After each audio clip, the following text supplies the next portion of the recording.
c'est l'heure de l'interview d'actualité. Thomas, ce matin, vous recevez un restaurateur, Xavier de Namur. Et oui, il a 4 restaurants à Paris, Xavier de Namur. Bonjour et bienvenue à vous. C'est la nouvelle qu'on n'attendait pas, Xavier de Namur. S'agissant de la restauration, un rapport du Conseil d'analyse économique nous apprend que la situation des PME et TPE dans l'hôtellerie et la restauration s'est améliorée pendant la crise du Covid. Est-ce que ça vous surprend, ça ? Alors, ce qui me surprend, c'est la manière dont est fait l'étude. On ne parle pas de la situation, on ne parle pas de l'économie réelle, on parle des encours en banque. Regardez bien, donc ils vous donnent dedans des chiffres. De la trésorerie. La trésorerie. Alors, si vous regardez les pics, vous regardez la trésorerie, les pics de la restauration, c'était mai-juin 2020 et mai-juin 2021. C'est exactement au moment où on prend des crédits, ce qu'on appelle les crédits PGE. Moi-même... Prêt garanti par l'État. Prêt garanti par l'État. Donc moi-même, dans mon entreprise, donc il faut savoir qu'on a une grande disparité dans les entreprises et une manière dont les entreprises ont été soutenues. Elles ont été soutenues par le fonds de soutien et elles ont été soutenues par des crédits. Vous avez à un moment donné, au mois de mars, la fermeture administrative et les entreprises ne vont pas être aidées, en tout cas les entreprises qui faisaient plus d'1 million d'euros, avant le mois d'octobre. Donc les petites entreprises vont toucher des aides et à ce moment-là, l'État ouvre, je dirais, le guichet des crédits et c'est là qu'on voit que à la banque, il y a beaucoup d'argent. Xavier de Namur, vous entendez la petite musique qui dit « Oh là là, est-ce qu'il n'y a pas des restaurateurs qui se seraient, entre guillemets, gavés avec cette crise, avec ces aides, avec le quoi qu'il en coûte ?» Oui ou non ? Alors, il est clair que, bien sûr, il y a des gens qui profitent toujours du système. Il y a des gens, effectivement, qui ont pu, dans la restauration, profiter de ces aides, profiter de ces crédits, parce qu'on sait très bien que, normalement, c'est un secteur où il y a beaucoup de dépôts de bilan. Et on a vu, au cours de l'année 2020, et on le verra au cours de l'année 2021, et déjà au premier semestre, qu'il y a beaucoup moins de dépôts de bilan que d'habitude. Mais tout simplement. Tout ça, c'est sous respirateur artificiel, parce que là, le quoi qu'il en coûte, c'est fini. Les aides, c'est fini. Tout ça, le fonds de solidarité va disparaître. Ça veut dire quoi ? Que ces restaurants, ils vont mettre la clé sous la porte, ou que finalement, non, ça s'est bien passé, on a été aidés, tout va bien, merci beaucoup. Alors, il y aura un effet de rattrapage. C'est-à-dire que maintenant, on était effectivement dans une espèce d'irréalité, puisqu'on avait énormément de cash qui arrivait sur le compte. Il a fallu quand même, moi je vous raconterai après peut-être mon histoire, mais il a fallu quand même pallier à une année entière sans aide pour les entreprises de plus de 50 salariés, puisque nous n'avons rien touché avant le mois de décembre. Et donc, à ce moment-là, lorsqu'il va falloir rembourser, parce qu'il faudra rembourser les crédits qui ont été décalés d'1 an. Donc, ce que vous aviez normalement... Le fameux PGE. Moi, j'ai emprunté 1,3 million.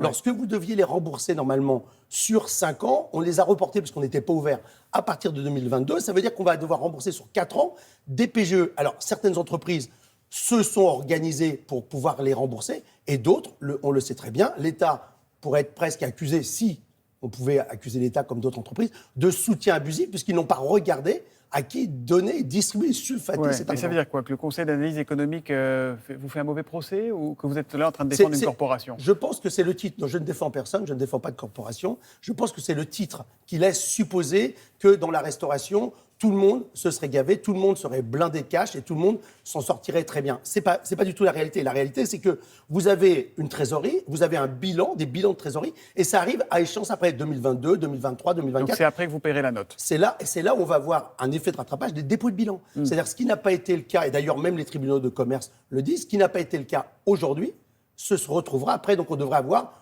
le double ou le triple de dépôt de bilan par la suite. Vous avez un problème de personnel dans la restauration, un problème de main-d'œuvre, car vos métiers n'attirent plus.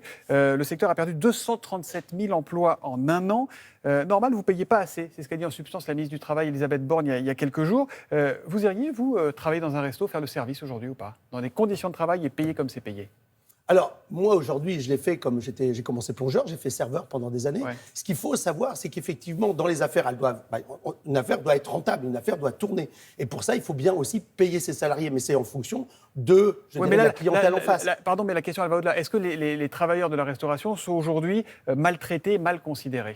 Alors, il est possible, en tout cas... je ne parle pas de vous, encore une fois, on parle du secteur. Je pense bien que dans la restauration, ces métiers ont été dévalorisés, et effectivement, une partie, je dirais, des salariés sont sous-payés, mal considérés et ont des conditions de travail qui sont pas très très bonnes. Donc il faut effectivement revoir le métier, mais il faut aussi redonner envie. Vous savez, que vous soyez cuisinier ou serveur, il faut que vous ayez la passion, il faut que vous ayez envie de ce métier. C'est-à-dire de ne pas avoir l'impression que vous êtes un esclave, vous êtes simplement un serveur. Aujourd'hui, on peut avoir l'impression d'être un esclave quand on travaille dans un restaurant. On peut avoir, parce que si quelqu'un s'ennuie, quelqu'un n'a pas compris que de donner du bonheur, d'amener les clients, les enchanter, d'être autre chose qu'un serveur, d'être, je dirais, je ne sais pas si vous connaissez Goldoni, mais il y a une pièce de théâtre qui s'appelle Harlequin, serviteur de 2 mètres. Et à ce moment-là, vous avez Harlequin qui crée la magie. Et il est serveur de mettre dans la pièce. Mais nous, pareil, on est serveurs.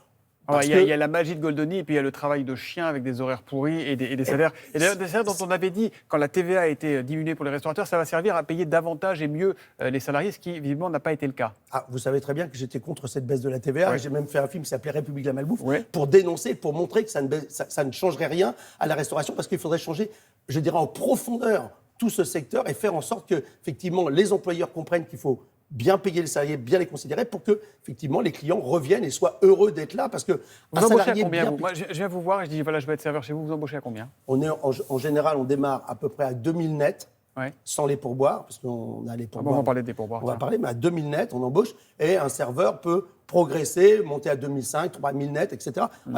Toutes les heures étant déclarées exactement à la moindre demi-heure près.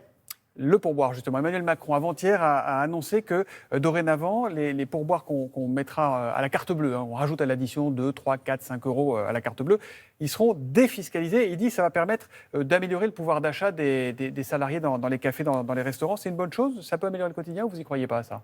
Alors déjà, excusez-moi de le dire, mais je ne sais pas si le président a bien étudié la question, mais c'est pour moi une mesure, ce qu'on appellerait une proposition de poudre de perlimpinpin. Puisqu'en réalité, depuis toujours, ça a toujours existé. C'est-à-dire que les pourboires n'ont jamais été fiscalisés ni socialisés, qu'ils soient payés en carte bleue ou qu'ils soient payés en espèces. On ne les déclare pas, les Ils pourboires. n'ont jamais été déclarés. Mais quand vous avez une caisse, il faut savoir quand même, et tous les gens du fisc qui nous écoutent le savent très bien, quand vous rendez une caisse le soir, à moins qu'il n'y ait plus du tout d'espèces, vous déduisez les espèces qui ont été payées en carte bleue et vous les laissez à vos salariés. Et ce n'est pas les 0,5% que prend la banque sur vos cartes bleues que vous allez retenir Donc à vos ça ne salariés. changera rien. Donc ça ne change rien. Et vous ne pouvez pas demander au contribuable qui, lui, a mis la main à la poche pour aider le secteur, de dire « Alors, vous sortez encore un petit pourboire pour donner aux salariés et pour les attirer dans le métier ». Non, pour les attirer dans le métier, encore une fois, il faut mieux les payer, mieux les considérer et d'avoir des conditions de travail qui soient plus appropriées. Et donc là, les syndicats patronaux comme salariaux, souvent, je dirais, c'est un peu des négociations, un peu d'esbrouf, parce qu'on arrive à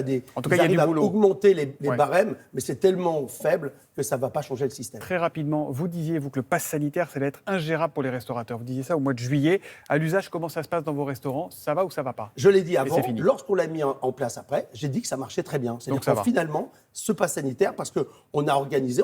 Vous savez, un entrepreneur, c'est celui qui voit loin et qui s'organise en amont. C'est ce que j'ai fait. Merci Xavier de Namur d'être venu Merci dans Télématin. Thomas Soto. Merci.